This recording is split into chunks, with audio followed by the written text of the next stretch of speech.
Now, Pamela McCall on CFAX 1070. Good morning. Thanks so much for being with us. Well, Stephen Harper's anti-terror bill, C-51, that's what we're discussing next. Now that a Liberal government's been elected, what's going to happen to the bill that caused so much concern? Here to get us up to speed is Laurel Collins. She is an instructor in social justice studies at UVic. Very nice to see you again. Hi, Pamela. Nice to be here. Yeah. I think we need to reframe this for people at the outset. Why you and others had expressed concern about Bill C-51, the anti-terror bill. I mean, I know it's a broad question, but just a few bullet points as to why there was such an uproar about this. Well, the bill was one of these omnibus bills, so it jam-packed a whole bunch of things into one piece of legislation.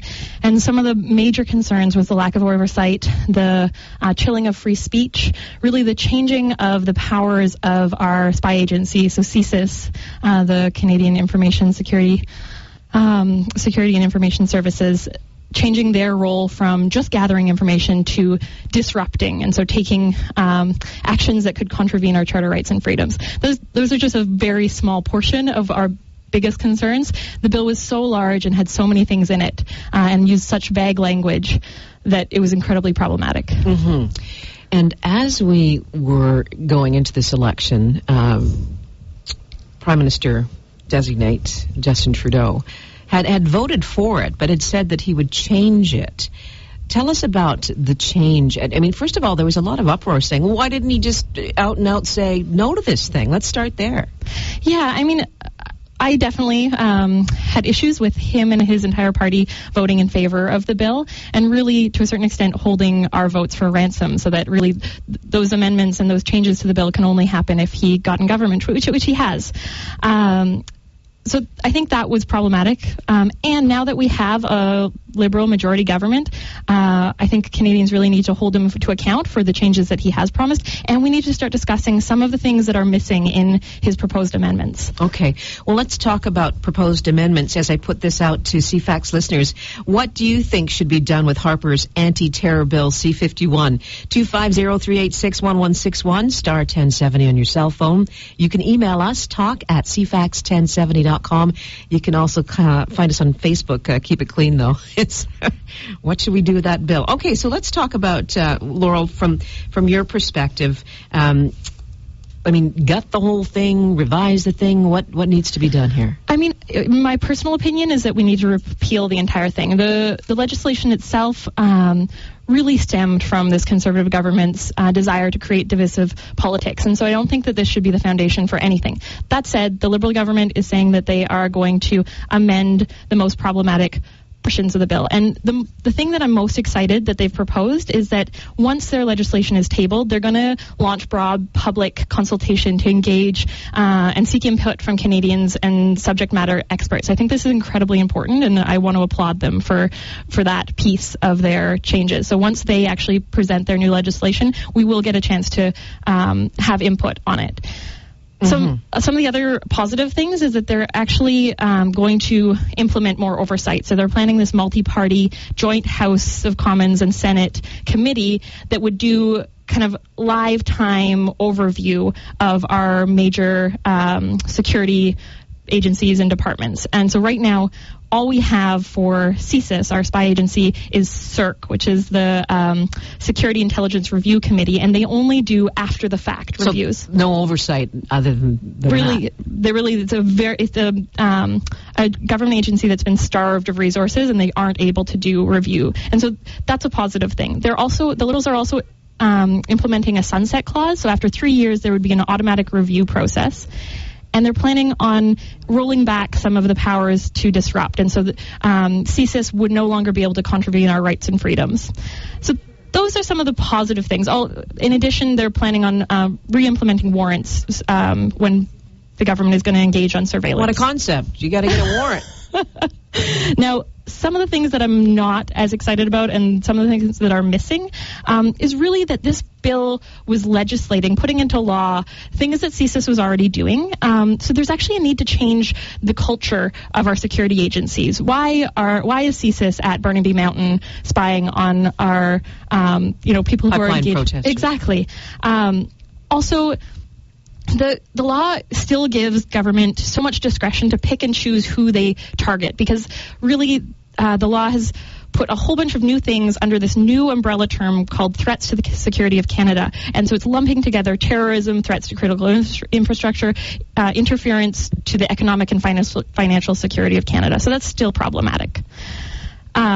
And then, while they've said they're going to fix the broad language of terrorist propaganda or terrorism in general, they actually haven't addressed the fact that this legislation puts into place a new speech crime, which is advocating terrorism. And they said they will change the advocating terrorism in general, but it still criminalizes people who have unintentional speech acts. So if you're reckless as to the outcome of your speech, potentially you could still be charged under this. I don't know what that means. Explain that to me. So right now, the Bill C-51 puts into place a new speech crime, which is advocating terrorism in general, which means, say, if you were to put out a piece, a newspaper article or a blog or something that incited terrorism. Right. Okay. Now, or advocated for terrorism. And they said terrorism in general, remember that this is all under this new umbrella of threats to Canadian security in this legislation. But the bill also says that you can actually be charged even if you don't intend to incite terrorism or advocate terrorism. If you're writing an editorial that they don't like. Yeah, exactly. If you're reckless as to the outcome. Okay. Let's bring Dawn in. Hi, Dawn. You're on CFAX. Thanks for calling. Yeah, good morning, Pamela, and thank you, Pamela, for bringing on such a learned guest.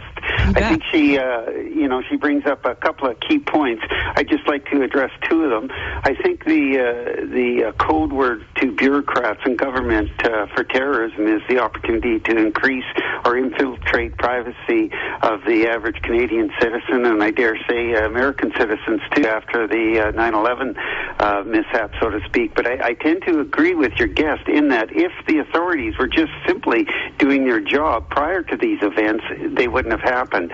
The second point I was going to make out, when it came to campaigning, the Conservatives and the Liberals, I believe the Liberals chose to vote for it because it was placed, or the timing of this bill to be passed was actually a campaign bill, if you will. And I think it was simply as that. If Trudeau or the Liberals had voted against it, the Conservatives would have leaped on that and said that this party isn't prepared by any stretch of the imagination to protect the Canadian public.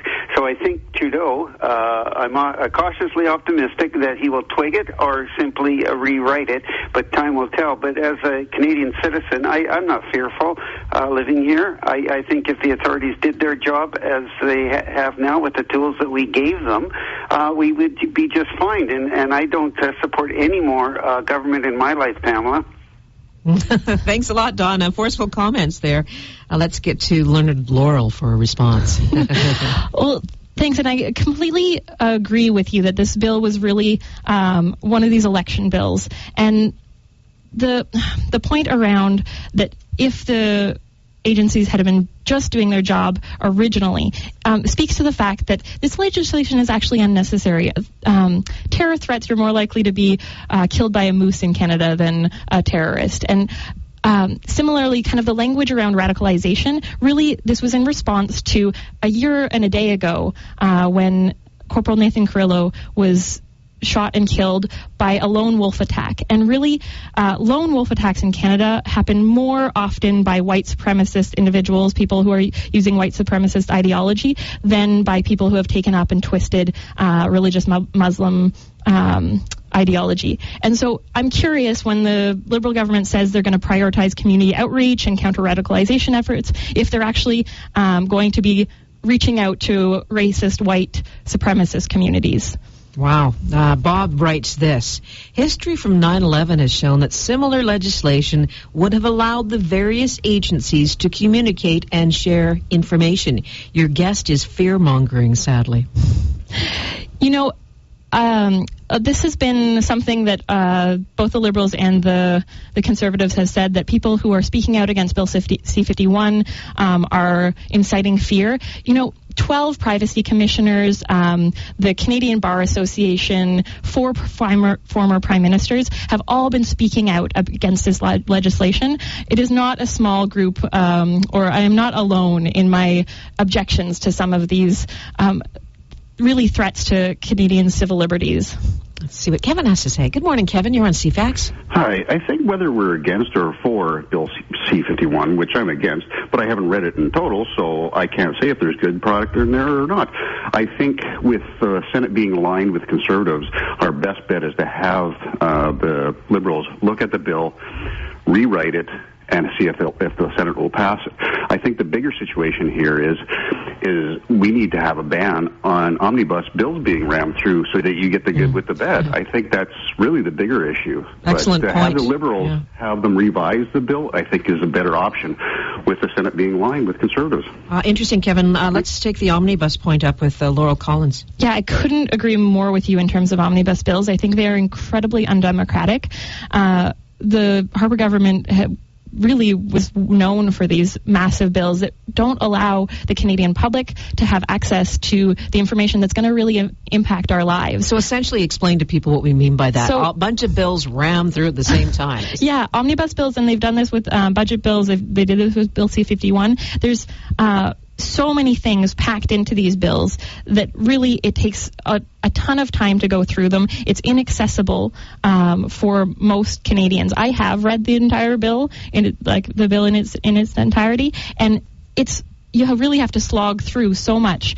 And so even though this bill is called the anti-terrorism bill, there's a whole bunch of other things jam-packed in there that might slip through. And one of those things, which people haven't taken up and aren't talking about, are the changes to the information that advocates for people who are under security certificates have. So right now we have this thing called security certificates, and people can be detained without knowing what they're being charged for. And these are people who are not Canadian citizens but who are living in Canada. And so there are a number of people who are under these security certificates. The only people who can know what they're charged with are their special advocates. And so the bill has taken away the information that the special advocates get. So really the government... they're detained without knowledge of why they're... It sounds like Guantanamo Bay. Yeah, they have no idea why they're being detained, and their special advocates are the only ones who can know that information, and this bill limits the information that those special advocates can get. So this is just one example of a very, kind of side thing that people haven't taken up because there's so much jam-packed into these bills. Mm-hmm. Let's see what Ron has to say. Hi, Ron. You're on CFAX. Yeah, good morning. Like the C-51, I don't know all the ins and outs, but I've heard all these, what you were just talking about and such, and it seems like they've taken it too far. However, we do have to be somewhat aware that although, there's more chance of being killed by a moose, at this time, they probably thought the same thing in France and Britain a few years ago. And, now you've got no-go zones in France and Britain where the police don't even want to go to. So if we're not aware of that and put proper checks in place, that's how a lot of atrocities have happened in the world, is people just didn't prepare for what they did see coming. Let's put this to Laurel. Thanks, Ron. And your thoughts, first of all, and I have some after that. Our security agencies currently have quite a number of powers. And there hasn't been a robust discussion around whether or not they're using the powers that they do have currently effectively. And so whether or not this legislation is needed, really we need to look at our current legislation and see what's missing. And that discussion wasn't had before drafting Bill C-51. This was really a knee-jerk reaction to a lone wolf attack by an individual who many could argue had mental health issues. And so I think the discussion needs to be less around this bill and the specific legislation in it, and really what currently do we have in place? How are we using it? And is it working? Yeah. Okay, when we come back, more with Laurel Collins, instructor in social justice studies at UVic. We're taking your calls. What do you think should be done with Harper's anti-terror bill C-51? Stay with us. From health to home to breaking news, it's Pamela McCall on CFAX 1070. Welcome back, everybody. Stephen Harper's anti-terror bill C-51. That's what we're talking about right now. What do you think should be done with the anti-terror bill now that a Liberal government's been elected? My guest in studio is Laurel Collins. She's an instructor in social justice and political sociology studies at UVic. And Barbara's been waiting online. Hi, Barbara. You're on CFAX. Oh, thank you, Pamela. It's refreshing to hear your guest so intelligent and well-informed. But there should have been a warning for Liberals when two Liberals who were running were ousted as quickly as you could say Justin when they were politically incorrect. And people should realize also that the power in the Prime Minister's office exceeds that of the President of the United States. We do not have checks and balances. That's where the biggest problem is, I think. And if Justin is as bad as his father, God help us. Well, I think she's got the dogs in agreement in the background there anyway. Thanks for your thoughts, Barbara. Obviously, we take all opinions here. The power of the Prime Minister. Yeah, it's interesting with this new committee, multi-party committee that they're going to set up. Really, the committee is sworn to secrecy, and they first report to the Prime Minister. And so there is some sense in which we're putting a lot of trust in Justin Trudeau. We are this committee that is going to do live-time kind of review of our security agencies and departments is really only accountable to the Prime Minister. The Prime Minister then puts their report to Parliament, but he can take anything he wants out of it. So there is some sense in which we're giving Justin Trudeau a lot of power when we're talking about oversight for this bill. Got some Facebook comments here. We did put it out. What do you think should be done with Harper's anti-terror bill C-51? Sue says, keep it. We need it. Chris says, scrap it along with all the other omnibus bills and agreements Harperland handcuffed us to. I want to get an email in here from Bruce. He says, I think it's a good time for the famous Ben Franklin quote. Those who would give up essential liberty to purchase a little temporary safety deserve neither liberty nor safety. Interesting. When it comes down to what concerns you most, for the people that are listening here in Victoria right now about this bill, which, as you pointed out, is so massive and multifaceted, what should people be listening for in the days to come from the new government as to what they're going to change? Yeah, what concerns me most, and I think what we all need to be vigilantly watching for, is really how the conversation is framed when it comes to racism, Islamophobia, and impacts on Indigenous communities. I think those are the communities that are going to be most impacted by this bill. And so things around CSIS's power to disrupt, things that are threats to Canadian security. So when we're talking about threats to critical infrastructure, pipelines, fracking, LNG, these sorts of things, what I want us to be really aware of is that we need our ability to have dissent in Canada in order to keep our government to account and really to continue to be able to speak out against injustice. So that is probably my biggest concern. And there's so much in this bill. I also want us to be looking out for those other things I mentioned. Kinder Morgan, you spoke of the protests at Burnaby Mountain. If this bill remains as it is, what would happen to people protesting who don't want to see a pipeline it increased in size, the Kinder Morgan Trans Mountain Pipeline, that, as Elizabeth May said on this show on the day after the election, would see a 7-fold increase of oil tankers off our coast? What would they be in for under this bill? So under this bill as it is, if the Liberal Party didn't change it, they would, have CSIS could really do almost anything that could contravene our charter rights and freedoms. Under the new Liberal proposed amendments, it's still unclear whether or not CSIS can disrupt. They definitely can't contravene our charter rights and freedoms, but really the information gathering to disruption is a vague and unclear thing. And so we'll really have to wait until the Liberals have tabled this new legislation to know. Okay, and then we'll have you back on. Hi, Steve. You're on CFAX. Thanks for calling. Hi. I'm actually kind of shocked at what your guest is saying. I've actually read the bill. It says right in the bill that the charter is sacrosanct, that protesting does not, your rights are not affected in protesting. So a couple of the statements your guest has said is outright wrong. Your guaranteed right to protest in Canada is still guaranteed. Nothing in C-51 changes that.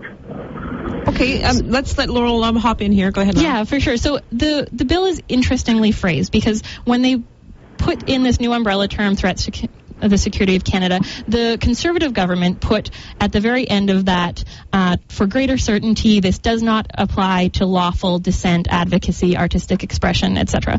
Now, a lot of people came out because the word lawful means that if a protest or a demonstration doesn't have a permit, it's no longer lawful. Like, would that fall under these new powers? The Liberal amendment, interestingly enough, there are 9 things that fall under that new term, threats to the security of Canada. And the Liberal amendments actually say this doesn't apply to advocacy, dissent, protest, and artistic expression unless they're done in conjunction with the first 4. And the first 4 include interference with the economic or financial stability of Canada, espionage, terrorism, and changing or unduly interfering with the government of Canada's,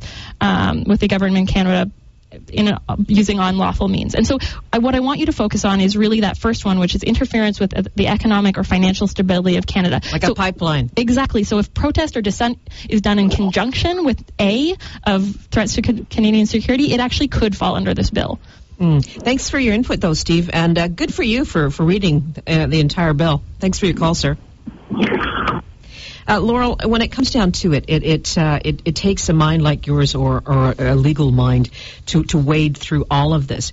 But the incoming Liberal government says that it's going to work on this quickly. How high on the agenda do you think that this is going to be when you're forming a new government? I actually believe that it is going to be high on the priority. Bill C-51 had so many Canadians interested and speaking out against it that I think the Liberal government really wants to get off on a good foot. So I'm hoping that we will see legislation tabled in the near future from the Liberal government. Whether or not that legislation will be adequate or will adequately protect our civil liberties, I'm still unclear about. Okay, well, when it is tabled, I'd like to book you in advance to have you back on and go through this. And I really appreciate you dialing it down so that we can understand it, because it is so important that, I guess part of the omnibus idea is that it just, it overwhelms. So we don't dial it down. We don't really understand. And you've gone a long distance to help us get away from that. Thank you so much. Thanks so much for having me on. I'd love to come back. We've been talking to Laurel Collins. She is an instructor in social justice studies and political sociology studies at UVic. Coming up in news, a man is lucky to be alive after falling over a cliff ledge off the Malahat late yesterday afternoon. James Gardner's next. CFAX Victoria, a division of Bell Media.